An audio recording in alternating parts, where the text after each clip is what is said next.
Hi, Mr. Nobody once more here.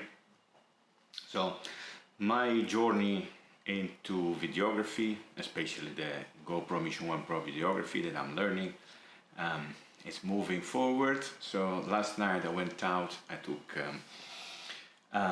what I think is quite good night video. So I think I nailed it down the way I should use the Mission 1 Pro for night shot on the surface, not underwater. That will gonna happen next month. But I'm very satisfied. So if you're curious, I will post it later, the video of last night. Today it's a quite bright sunny day, and then I decided I'm going to try on the ND filters. Well, as you can see, they are new, they still have the stickers.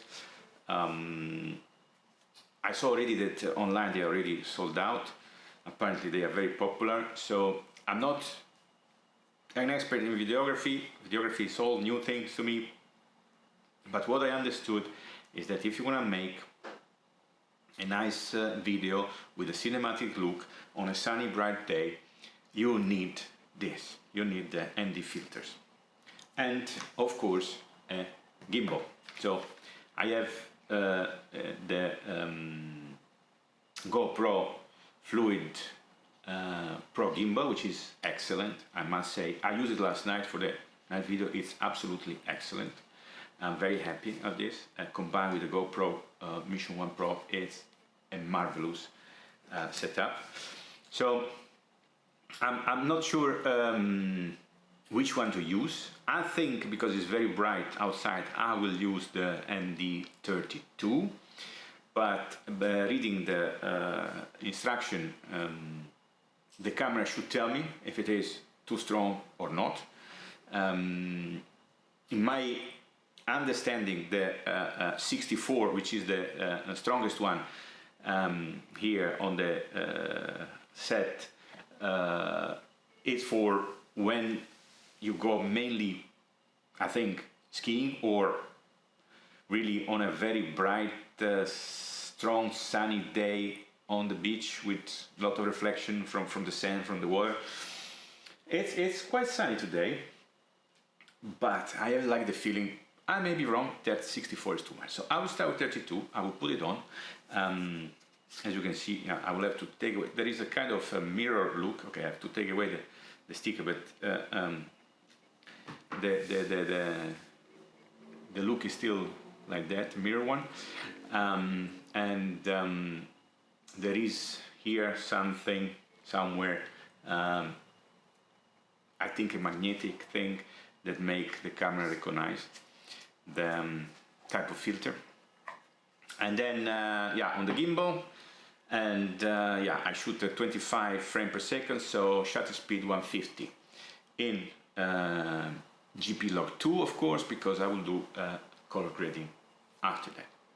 So let's go and see what is the final result and see if it is something good or not. We'll see. That's the fun of discovering something new for me, new camera, new way of dealing with images compared to photography. And that's what I'm enjoying it, even if the result, maybe some professionals out there will say, well, you know, this is bad, this is not so good. Okay, but you know, I'm not a professional.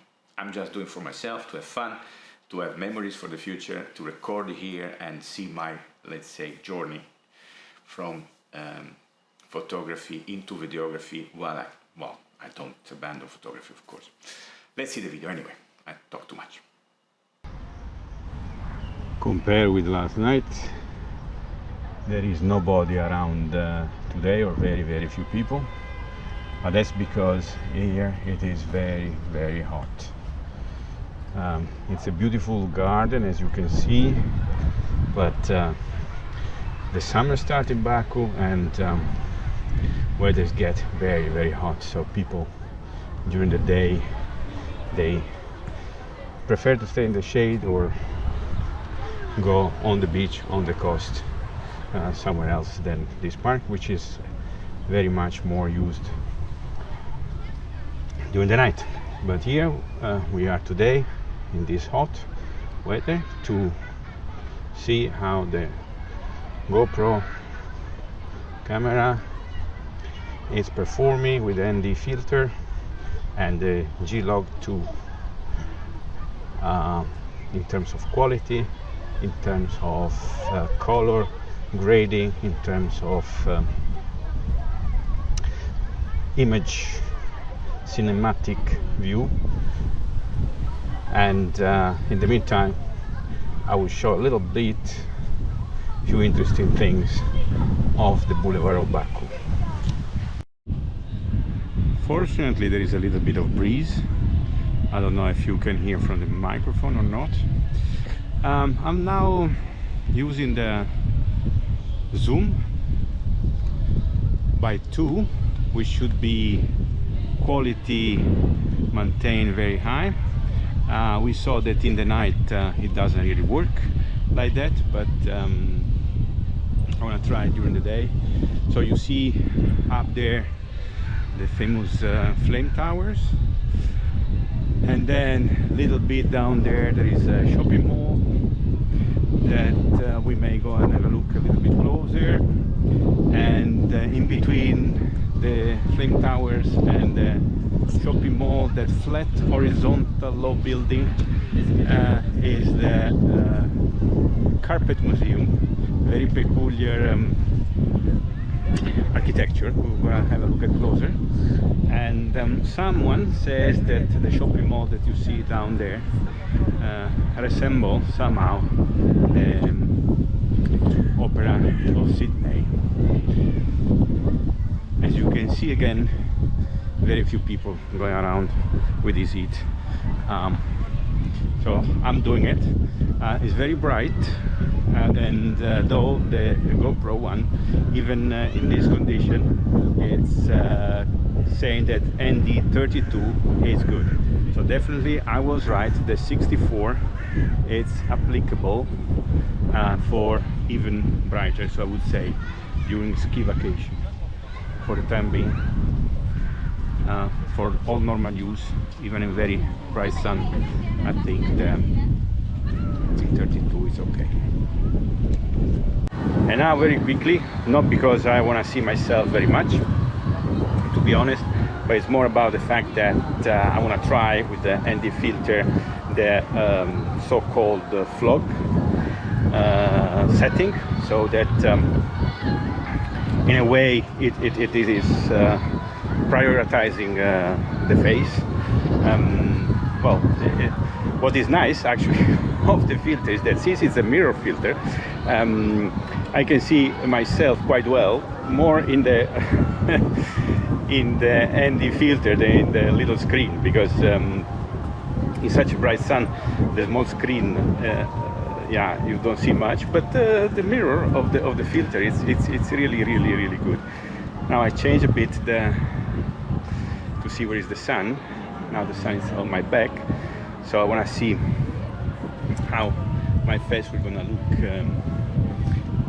is that, because what I saw is that indeed normally when you have backlight, the camera, at least yeah, it's not really HDR.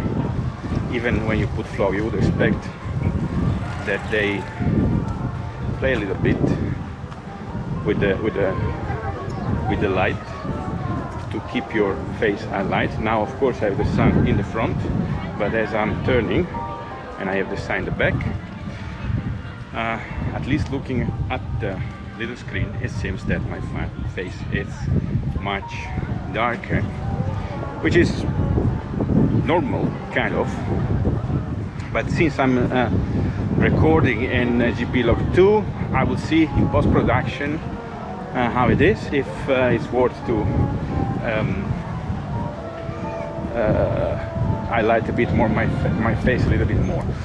What I could try to do actually as a test is to put the light on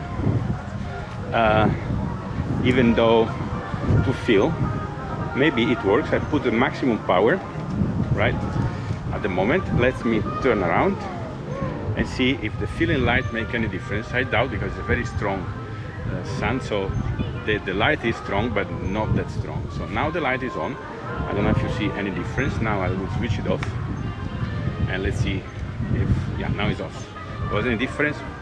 On the little screen it's too difficult to see. I will see on the computer. Now we go to look closer at the Carpet Museum, and then a little bit little look at the shopping mall that resemble in a way, in a quite far way, the Sidney Opera.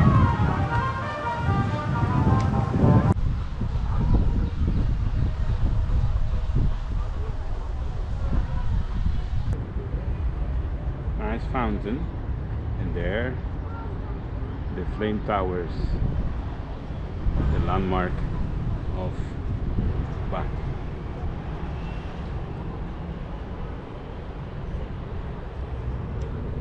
And there is the Carpet Museum, where we are going now, a little bit closer to see how it looks. It looks really like a folded carpet. That's what is called Little Venice. You can see there is a little canal with boats, kind of gondola going a bit around, and it's very quiet and calm, and you can go all around in circle. There we go from top. Beautiful, nice, quiet place to spend a summer day.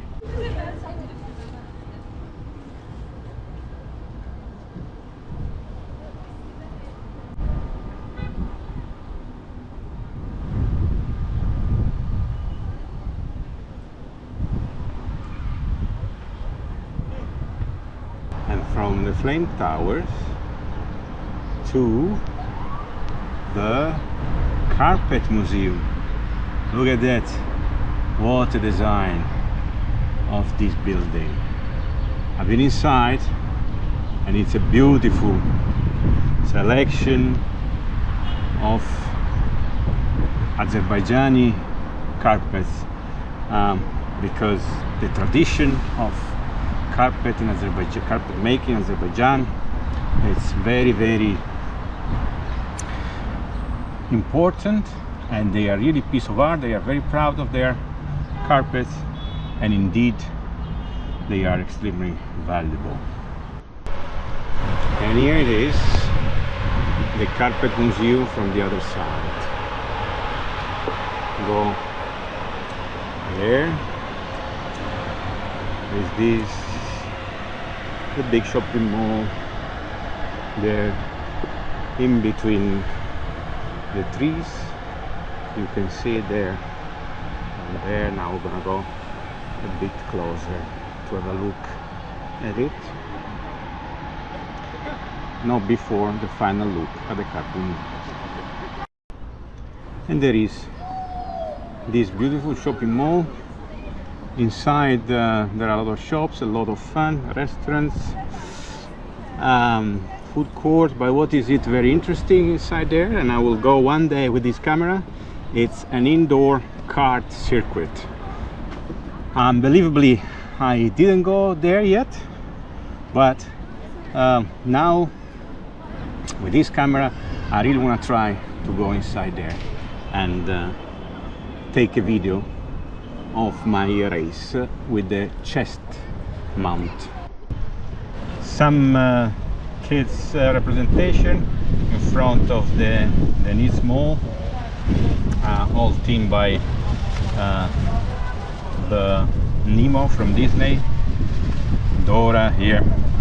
One thing to notice about Azerbaijani society is that compared to European society, it's a very young population, a lot of children, and they are considered, of course, as it should be, the future of the country, and therefore kept in very high regard.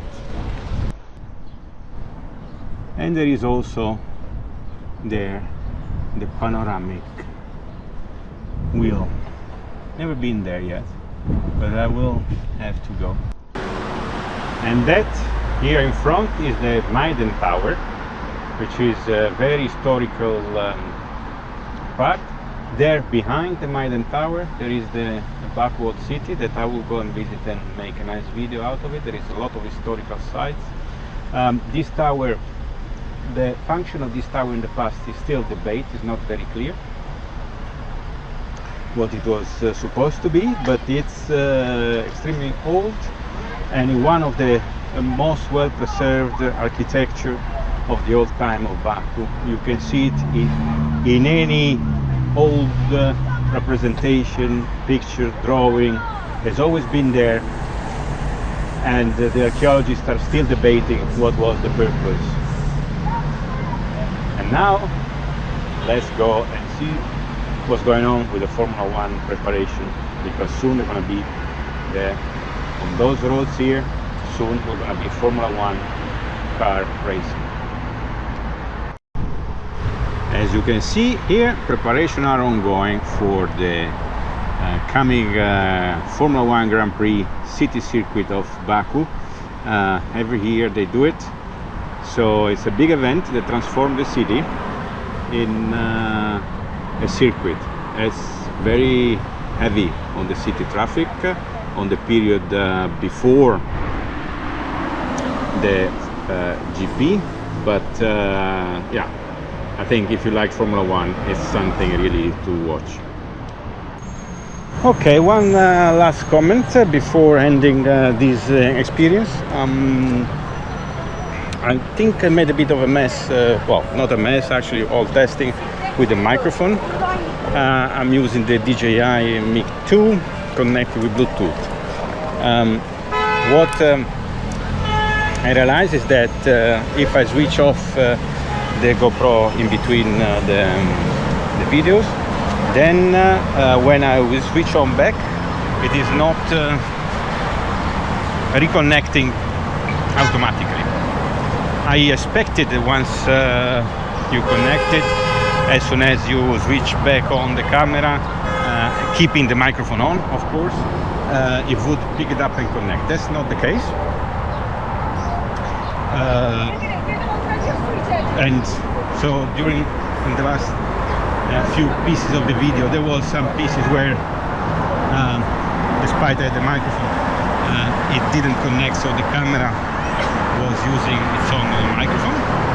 And so we'll see the difference between the DJI microphone and the camera microphone. I will put a note. But I hope that with the GoPro microphone that will not be the case. So I hope that with the GoPro microphone, once you have connected, even if you switch off the camera but the microphone is still on, when you switch back on the camera, it automatically connects. I'm waiting for the microphone.